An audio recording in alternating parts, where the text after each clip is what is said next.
สวัสดีครับคลิปนี้เป็นคลิปขำขันและเรื่องตลก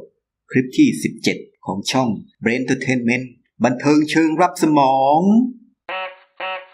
และขำขันในคลิปนี้มีชื่อเรื่องว่า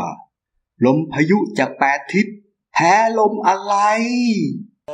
มานันตปัจชัยอปฏิเทเทนาอปัตติยาปฏิเทเทอปัตติโตอปฏิเรื่องนี้มาจากนิทานธรรมนิกายเซนนะครับแล้วก็เป็นเรื่องเล่าที่มีอยู่ในประวัติศาสตร์ของจีนด้วยสตรอเบอรี่ก็มีอยู่ว่าท่านซูตงปอ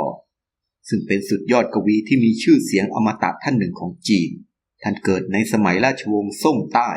ซึ่งก็คือยุคเดียวกับยุคของนิยายกำลังภายในเรื่องมังกรหยกก๊วยเจ๋งอึ้งยงที่เราคุ้นเคยกันดีนะครับท่านซูตงปอชื่นชอบในการเดินทางท่องเที่ยวและปฏิบัติธรรมไปตามสถานที่ต่างๆทั่วเมืองจีนมากครั้งหนึ่งท่านก็ได้เดินทางมาพำนักที่วัดจินซานของท่านเจ้าอาวาสฝออินอาจารย์เซนผู้มีชื่อเสียงโดยที่ท่านซูตงปอได้ขอเข้าไปปฏิบัติธรรมในอาสมบนเกาะน้อยกลางทะเลสาบเพียงลำพังคนเดียวหลายวันผ่านไปท่านซูตงปอก็เริ่มรู้สึกและเชื่อว่าตนเองได้สำเร็จและบรรลุธรรมขั้นสูงเรียบร้อยแล้วท่านจึงได้ฝากให้เนนน้อยที่เอาอาหารและน้ำมาส่งให้ช่วยส่งบทกวีที่ท่านเขียนให้ส่งไปให้ท่านเจ้าอาวาสฝออินได้อ่านซึ่งในบทกวีนี้มีใจความว่ายกมือไหว้พระยุไลบนชั้นฟ้าบัดนี้ข้าใจนิ่งดังหินผาลม8ทิศพัดใส่ไม่คารนาเพราะใจข้าคือดอกบัวหลุดพ้นตมซึ่งความหมายของลม8ทิศในบทกวีนี้ก็คือโลกธรรม8นะครับอันหมายถึงมีลาภเสื่อมลาภมียศเสื่อมยศสรรเสริญนินทาสุขและทุกข์ในวันต่อมาเนนน้อยก็ได้นำจดหมายตอบของท่านเจ้าอาวาสมาส่งให้กับท่านซูตงปอซึ่งในจดหมายตอบฉบับนั้นมีคำเขียนไว้เพียงคำเดียวก็คือคำว่าผายลมโอ้โหทันทีที่อ่านจดหมายจบท่านซูตงปอก็ปรี๊ดแตกขึ้นทันทีรีบขึ้นเรือน้อยและพายจ้ำอย่างรวดเร็วเพื่อกลับไปที่วัดในทันทีเมื่อไปถึง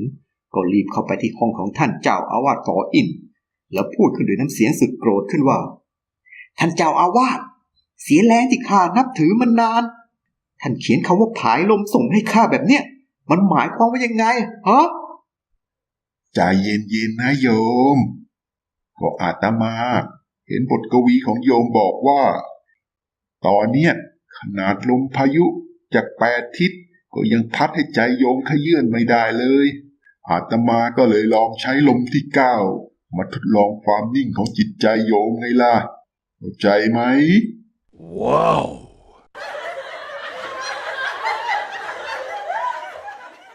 คำอธิบายของท่านเจ้าอาวาสฝออินก็ทำให้ท่านซูตงปอได้คิดขึ้นทันทีว่า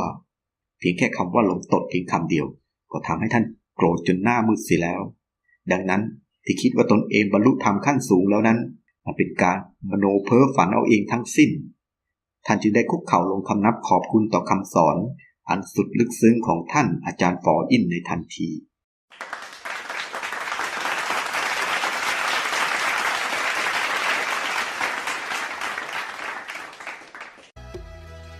จบแล้วนะครับสำหรับคำขันในคลิปนี้พบกันใหม่คลิปหน้าสวัสดีครับ